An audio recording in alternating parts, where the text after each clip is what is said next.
She tells you you're amazing. She's always available. She never rejects you. And that's exactly what's destroying you. There are men right now, grown men, who come home, open an app, and spend their evening talking to an AI. It responds instantly. It remembers your favorite things. It flirts back. It tells you what you want to hear. And if you're watching this, there's a chance you already know exactly what I'm talking about. Maybe you haven't downloaded one yet, but you understand the appeal. No judgment, no rejection, no anxiety before you text back. Just warmth, on demand, forever. That sounds like a solution. It's a trap. And by the end of this video, you'll understand exactly what it's costing you and why most men will never see it until it's too late. Here's the lie you've been sold. That connection is about feeling good. It's not. Real connection, the kind that actually builds a man, is built through friction, through uncertainty, through the risk of actually being seen and still being chosen. When a real woman rejects you, it hurts. That's not a bug. That's the signal your brain uses to grow. When a real woman is attracted to you, genuinely, because of who you've become, that validation means something. It's information. It's proof. An AI girlfriend gives you the feeling without the data. It's like taking a painkiller every time you work out. Sure, you don't feel the burn, but you're also not getting stronger. You're just getting better at not feeling pain. And here's what nobody says out loud. Your brain doesn't know the difference between a real interaction and a simulated one. Not at first.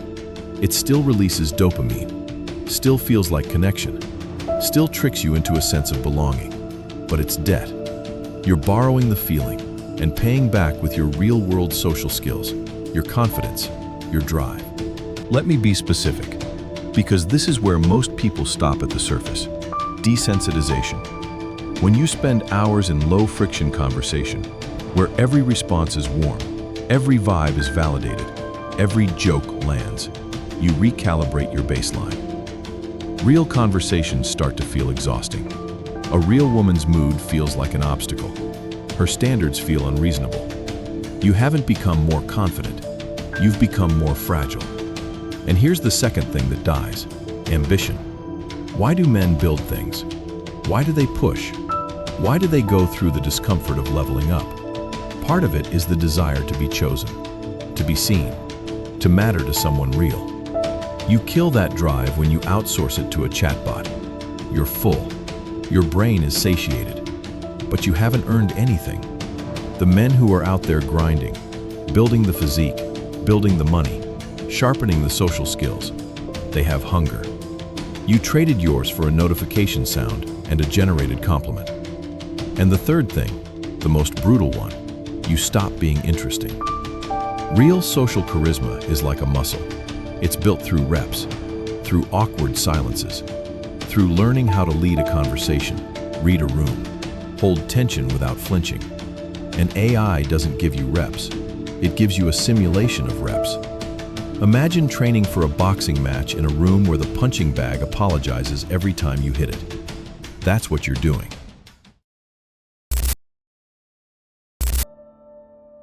Now stop for a second, because I want to say something that most guys in this space won't say. This isn't just a discipline problem. It's a loneliness problem. A lot of men, especially men 18 to 35, are more isolated than any generation before them. They don't have close male friendships. They don't have a community. They've been told connection is weakness. And then an app shows up that promises connection with zero vulnerability, zero risk, zero rejection. Of course, men are using it. But here's the reframe. The loneliness is real. The solution is fake. If you're isolated, the answer is not a better simulation of connection.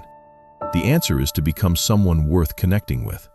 And you do that by going through the exact discomfort you've been trying to avoid. The awkward introduction, the conversation that doesn't land, the woman who doesn't text back, the friend group you have to earn your way into. That's where you're built. Not in an app designed to keep you subscribed by making you feel good enough to stay, but never good enough to leave. So here's what you actually do. And I'm not going to tell you to go talk to girls. That's useless advice. Step 1. Audit your inputs. For the next 30 days, track how many hours you spend on AI conversation apps, parasocial content, or any interaction where you get social stimulation without social risk. Most men are shocked by the number. Step 2. Replace simulation with practice. Every day, you need at least one real, unscripted conversation with a real human being, where the outcome is uncertain. Doesn't have to be romantic. Could be the guy at the gym, the barista, a colleague you've been avoiding. The goal isn't to be smooth. The goal is to stop treating friction as the enemy. Step 3. Give your brain a reason to want more. Men chase things. It's coded into us. If you're not chasing anything real, a physique, a business, a skill, a genuine social life, your brain will default to chasing dopamine from wherever it's cheapest. Right now, that cheapest source is a subscription for $19.99 a month and a chatbot that calls you babe. You're worth more than that, but the market will give you exactly as much as you demand from yourself. Here's the thing nobody wants to hear at the end of a video like this. This is a symptom, not the disease. Men don't reach for AI girlfriends because they're weak. They reach for them because they're in pain, and nobody gave them a better tool. But now you have information, and information changes the equation. You know what it costs. You know what it's stealing. So the only question left is whether you'll keep paying that price, or decide you're done settling for a screen that tells you what you want to hear. Real respect is earned in the real world. Real attraction is built through real risk. Real confidence comes from real reps. No app can give you any of that.